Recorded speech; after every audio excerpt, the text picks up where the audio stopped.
Combination से rectum का cancer गायब हो सकता है? आइए जानते हैं। हेलो फ्रेंड्स, मेरा नाम डॉक्टर प्रवीण कुमार है। मैं कैंसर सर्जन हूँ। डाइजेस्टिव सिस्टम कैंसर्स और गायनेकोलॉजिकल कैंसर्स मेरा स्पेशलिटी है।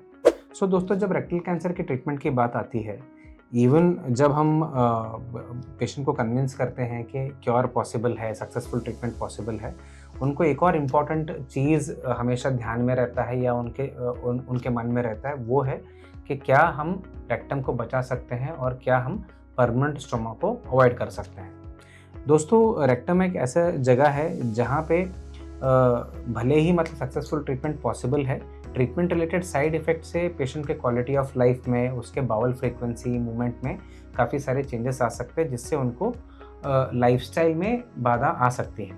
तो ये एक बहुत ही इम्पॉर्टेंट सवाल है।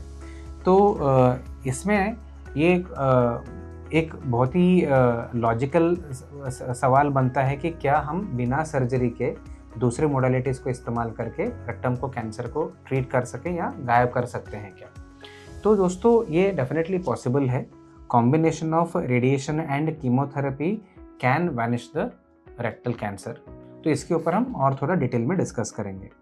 ये जो ट्रीटमेंट है, कीमोथेरेपी और रेडिएशन का कॉम्बिनेशन, इसको हम दोस्तों टोटल न्यू एडजुवेंट थेरेपी बोलते हैं, जो लोकली एडवांस रेक्टल कैंसर में हम इस्तेमाल करते हैं।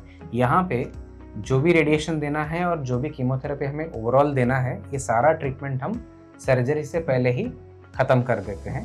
और जो पेशेंट का रेक्टल कैंसर का जो ट्यूमर बायोलॉजी है, उसका कितना लोकल स्प्रेड है, इसके ऊपर ये निर्भर करता है कि कितने पेशेंट्स में ये ट्रीटमेंट से ट्यूमर गायब हो सकता है। तो रिसर्च में ये पाया गया है कि अराउंड 20% से लेकर 50% से भी ज़्यादा लोगों में चांस बनता है ऐसे ट्रीटमेंट से कि रेक्टम का कैंसर कम्प्लीटली गायब हो जाए।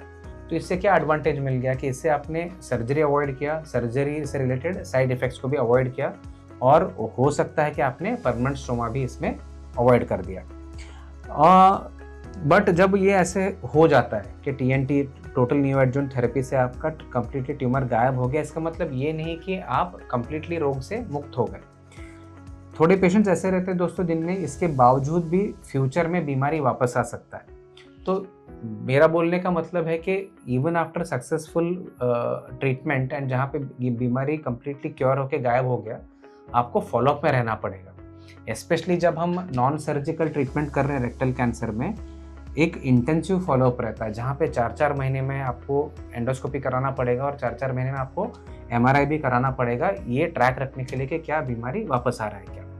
ये सब साइकिल होने के बाद भी थोड़े स्टडीज़ में हमने ये पाया है कि इन द एंड कि 3-4 साल के फॉलोअप के बाद भी ऐसा हो सकता है कि 50% अप्रॉक्सीमेटली 50% पेशेंट्स में कि हम रेक्टम को बचा पाए और पेशेंट उसके साथ ही साथ बीमारी से भी मुक्त रहे।